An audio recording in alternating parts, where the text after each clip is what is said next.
Assalamualaikum warahmatullahi wabarakatuh. Bagaimana kabar kalian? Tetap semangat ya. Hari ini kita akan belajar tentang perpindahan panas. Apa itu perpindahan panas? Perpindahan berpindah tempat, betul? Bergerak, bagus. Atau semuanya kalian letakkan buku di sebelah meja kanan kalian, lalu geser buku tersebut. Sekarang bukunya berpindah ke sebelah kiri. Itu artinya buku ini mengalami perpindahan. Panas.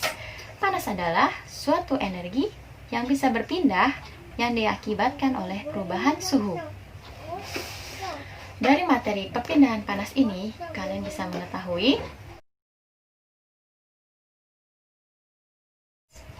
Mari kita belajar.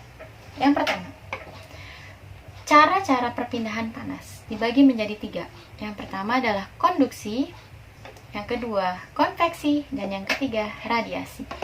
Kita akan belajar tentang konduksi. Ya, konduksi, sebelum kita belajar tentang konduksi, Ibu akan meminta kalian untuk maju ke depan, 3 orang anak membawa buku. Ya.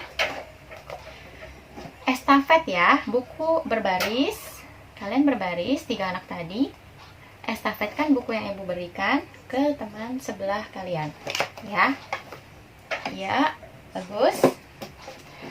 Itu adalah perumpamaan perpindahan panas secara konduksi. Kalian adalah sebagai zat perantaranya. Saat kalian memindahkan buku ini, buku adalah panas. Buku ini panas, kalian adalah zat perantara. Saat estafet, Ibu memberikan contoh, hanya memberikan buku saja, pindahkan ke teman yang lain, hanya bukunya yang berpindah. Artinya, panasnya yang berpindah, tetapi kalian sebagai zat perantara tidak ikut berpindah.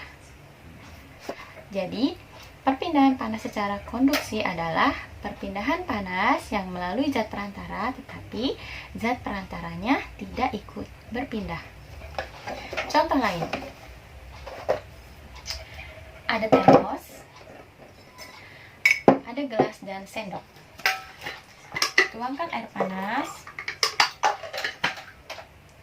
celupkan sendok ke dalam gelas yang berisi air panas, diamkan beberapa saat.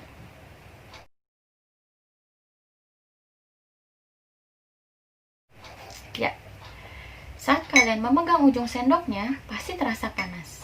Itu adalah salah satu contoh peristiwa panas secara konduksi.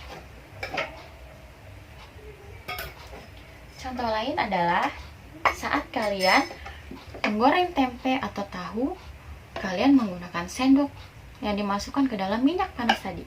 Pasti tangan kalian terasa panas kan? Nah, itu contoh perpindahan panas secara konduksi.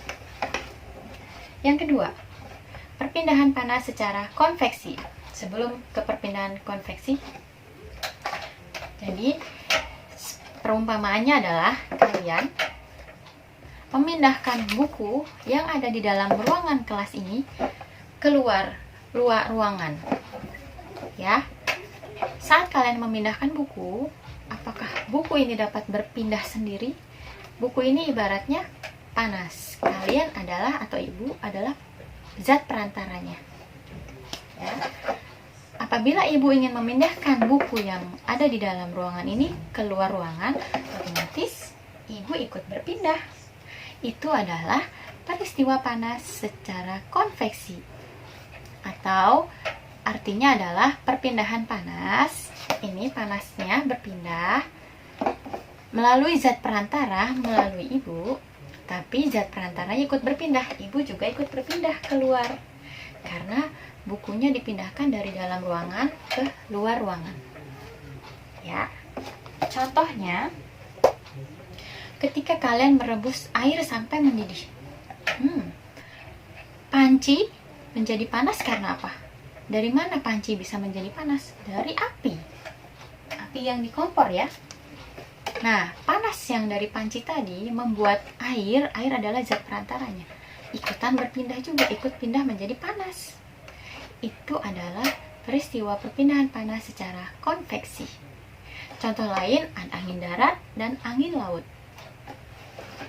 Yang ketiga, perpindahan panas secara radiasi. Ketika kalian berjemur di bawah sinar matahari, pasti kalian terasa panas. Itu adalah contohnya perpindahan panas secara radiasi. Artinya, perpindahan panas secara radiasi yaitu perpindahan panas tanpa melalui zat perantaranya, atau perpindahan panas secara langsung.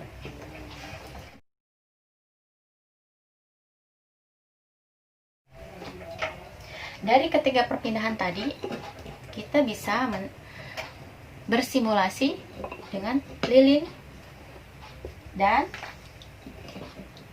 sendok. Nyalakan lilinnya. Kita akan melakukan percobaan ya, atau simulasi. Lilin ini adalah sumber panasnya. Perpindahan panas yang pertama, konduksi. Sendok diletakkan di atas api lilin ini beberapa saat. Ujung sendok akan terasa panas. Itu adalah perpindahan panas secara konduksi. Perpindahan panas melalui zat perantara, tapi zat perantaranya tidak ikut berpindah. Yang kedua, perpindahan panas secara konveksi.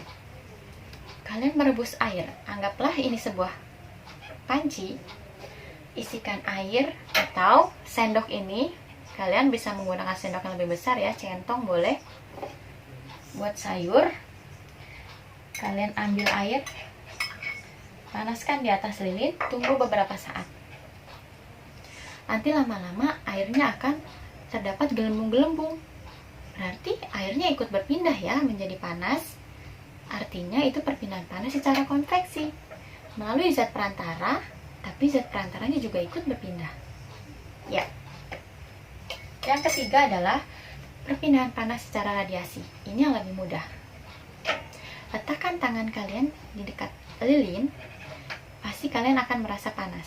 Ini adalah perpindahan panas secara radiasi atau perpindahan panas tanpa melalui zat perantara atau langsung.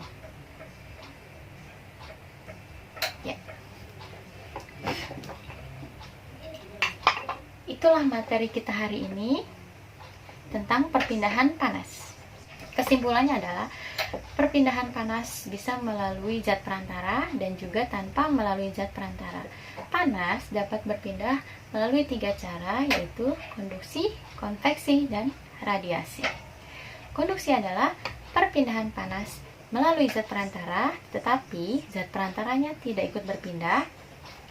Konveksi adalah perpindahan panas melalui zat perantara dan zat perantaranya pun ikut berpindah. Radiasi adalah perpindahan panas tanpa melalui zat perantara. Contohnya untuk kehidupan sehari-hari banyak. Konduksi tadi sudah diberikan contoh. Nanti kalian coba di rumah ya. Sendok masukkan ke dalam air panas di dalam gelas, atau saat ibu kalian memasak, menggoreng tempe atau tahu, masukkan sendok ke dalam minyak panas. Nanti sendoknya apa yang kalian rasakan? Kalau kalian merasakan panas, tangan kalian itu adalah perpindahan panas secara konduksi. Saat kalian merebus air, coba di rumah ya. Kompor ya, ditaruh panci, kasih air. Pancinya panas, tapi airnya juga ikutan berubah ya. Pertama gelembung-gelembung kecil, lama-lama ada uap airnya, panas mendidih. Itu adalah konveksi. Radiasi adalah saat kalian setiap pagi berjemur di bawah matahari. Di saat pandemi COVID-19 saat ini, kalian harus hidup sehat. Setiap pagi jangan lupa berolahraga dan berjemur di bawah sinar matahari ya. Semangat! Nanti soalnya akan Ibu berikan. Kalian kerjakan waktunya 10 menit. Diskusi, kalian akan dibagi menjadi 5 kelompok. Kalian akan mempraktekkan dari 3 perpindahan panas tadi, konduksi, konveksi, dan radiasi. Ayo, kelompoknya kalian akan berdiskusi.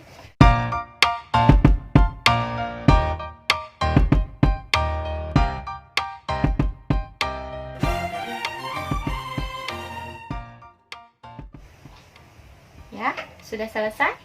Kita bahas bersama nanti apa yang kalian belum pahami, supaya nanti kita semua bisa mengerjakan soal-soal dari ibu. Ya, terima kasih. Wassalamualaikum warahmatullahi wabarakatuh.